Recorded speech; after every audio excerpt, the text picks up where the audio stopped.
What's Gucci? What's Gucci gang? What's Gucci twins? What's on the agenda today?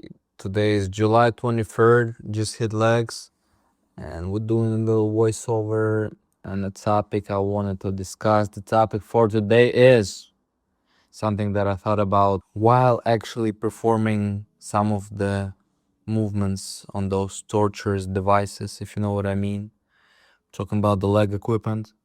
Trying to be funny. My bad. I've been trying to find a good safety belt for a while now.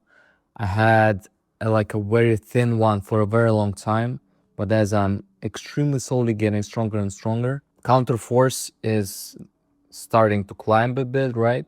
And it starts to dig into my skin from session to session. And a couple of sessions ago, it was actually unbearable and it was taken from my mental abilities, the ability to recruit as much more units as I need to, etc. And I was looking for a belt. I wanted to buy an Echo belt, but that shit, the delivery is kind of crazy to Europe. And I settled for like just a safety aeroplane belt for now. I couldn't really tighten it as tight as I wanted to, but maybe I'll somehow find a way. All of that kind of made me think about mitigating fluctuations in your performance from session to session. And again, a lot is just about standardize the most amount of things that you're able to standardize in your circumstances, to your abilities, etc., etc. I'll ramble as quickly as I can, or not as quickly as I can. Maybe I'll take my time, but I guess the most important one is standardizing your technique while performing the given exercise on a given day, on a given muscle group, etc. The most important one, bro, it gotta be the range of motion. Why? Because, for example, one session you lock out fully. Let's just use it, the hamstring curl or a leg extensor, right? On a hamstring curl, you lock out fully in the top position. In the most stretched position, you lock out fully. You get 6 reps. Of course, also taking into account that you're tracking every lift, every set, how many reps you had, how many reps in reserve you had. And then, for example, you following the double progression model, you want to hit the same weight for the same reps with more reps in reserve, for example, but you're not going till that top position, right? You're, for example, stopping shy of 2 centimeters. You're not locking out fully, right? And you get more reps because in the most beneficial position for your muscle and the most difficult, challenging position for the muscle, you're actually not locking out fully. Now, does that mean that you got stronger? In the logbook, it sure does mean that you got stronger, and you're thinking to yourself, oh shit, look at me. But in reality, you're just ego lifting. Your range of motion wasn't the same, and you cannot count it as a progressive overload, surely. Your muscles do not know what weight you're moving, right? How heavy you go. All that matters is the mechanical tension that you're able to produce, that your muscle fibers are able to produce. So your hamstring don't see the logbook and they don't think about it that way, that progressive overload will drive building of the muscle. Of course, it will drive, given that all of your reps are standardized and you're actually getting stronger, you know what I'm saying? And you're not just implementing other muscle groups into the exercise and you're just starting to ego lift more and more and more, and then at the end of the day you just use a lot more of other muscle groups. You use your lower back on the hamstring curl, for example. You use your, I don't know, even like shifting your whole body. You're moving more weight, but your hamstrings are actually regressing because you use them less and less and less. For example, you can dead stop, or you can just find a way that you can standardize on a given exercise.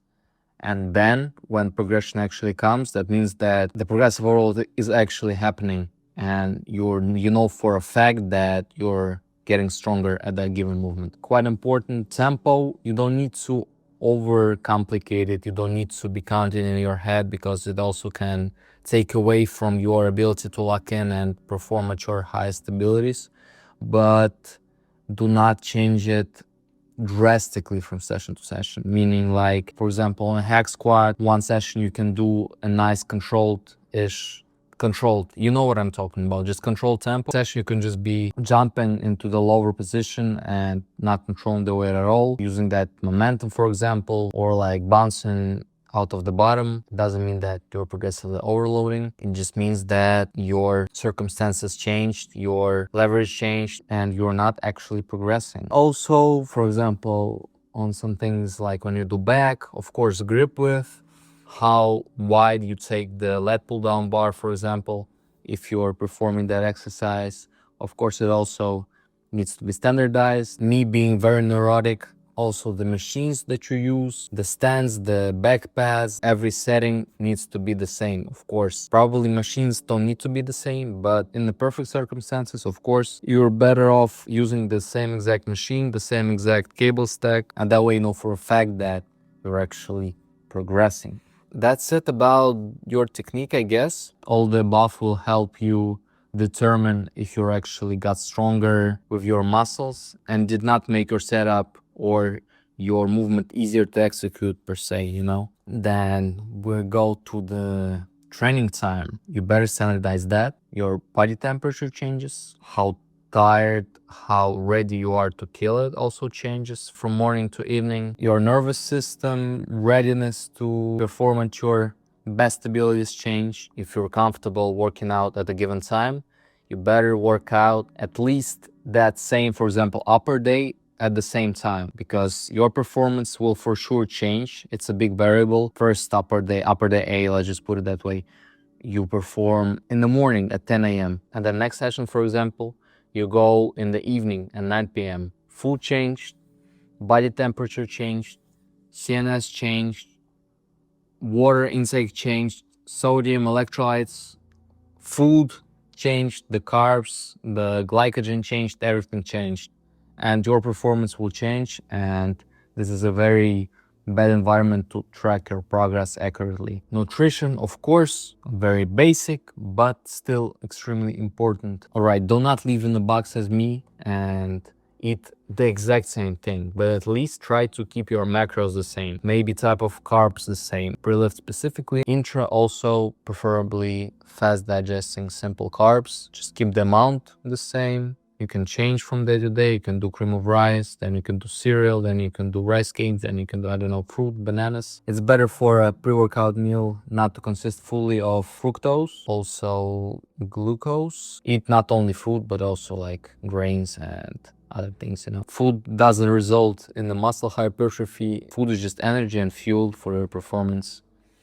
Yes, sir. Then sleep, of course. If one day your sleep is a bit worse than the other, it's not that big of a deal. But if sleep time and just your schedule changes and fluctuates a lot, that will also kind of determine and change your performance in the gym. Your reps, again, that will change how well you're rested and how well your nervous system is ready to, again, produce the maximum amount of force. Of course, sleep can also reflect your motivation, your intention, if you're able to just fully mentally lock in on that same goal, on your progression and on your gym performance. And if we're talking about mental aspect, very important thing that I see 99% of people neglect and still do in the gyms is scrolling on your phone, texting, watching reels, watching TikToks, doing whatever, playing Clash Royale in between sets. That will most certainly take away from your workout and from your performance. I know I didn't find a study on this, honestly. A lot of people talk about it. I tried to find a study on this, but for sure reduces your focus and takes away from your intention, your reason for being in a gym. If you're doing a low volume, high frequency split, those singular sets require a lot of focus. They require your maximal effort. Just leave your phone for 2 hours. Do not scroll because it will take away from your performance as well. And again, one day you're just fully mentally locked in. The other day you're scrolling in between sets. That second day will for sure show fluctuations in your performance. This is a fact, bro. This is a fact. I myself tried that. I implemented like no phone at all. Of course, you can change your tunes. Of course, you need to track your progress, notes app, or like a gym tracking app. Of course, that's all good, but do not scroll. Also, some things I maybe forgot to mention. Warm up, of course. Once you kind of determined your perfect warm up routine, stick to it, do not change it. If you do 2 sets with like 20% of your working weight and then like 70 or 90% of your working weight for a couple of sets, stick to that warm up routine, do not change it, and execute it every time you're in the gym. The rest periods, if we're talking about warm-ups, then the rest periods should also be the same. Of course, probably you don't need to track with your timer how many minutes you rest and standardize that, but just borderline rest as much as you need. More than 2 minutes, bro, because longer rest periods enhance hypertrophy, which is a scientific fact, bro. They increase MUR. They will improve how many sets you're able to do on your second set or on your other exercise. Also, of course, try to be in kind of a similar headspace. Also try to consume the same-ish amount of pre-workout caffeine, because that would also change how your body perceives a given weight. And yeah, intent, pre-workout, everything, bro. So borderline, try to standardize as much as you can and you will be golden. You will know for sure that you're getting stronger. First, you need to deliberately do those things, but then as the time goes on, they just become your second nature and you just do them autonomously. You're able to track your progress very well too. So, guys, standardization, please follow my words, follow my lead. And so, guys, standardization, name of the game, as you guys know that. I think that's pretty much it, all that I wanted to talk about. Had a good leg session today. We did hit some PRs, and for example, I started tracking second sets too, and on the first set, for example, you hit the same amount of reps. On the second set, the same weight as you did the previous session, you hit 1 rep more. That's progressive overload, bro. That means you're getting stronger, because you cannot be progressively overloading every session, given that you're not advanced, but you've been working out for more than a year. If you just got into the gym, of course, you need to be progressing, I would say, every session. But me being a little bit more advanced, it would be not realistic to progress every session. So also started doing intro carbs, reduced my pre-workout carbs so I could go to the gym a bit quicker. So it's like 60-ish grams of carbs.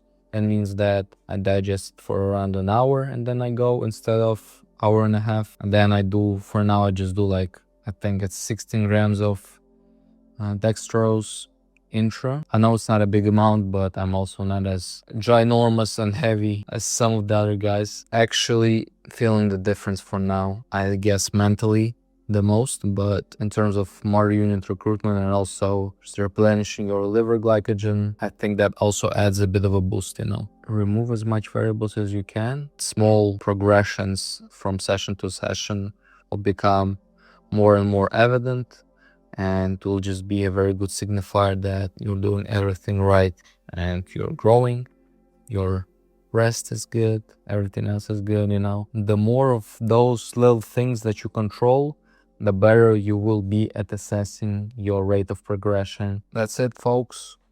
Yeah.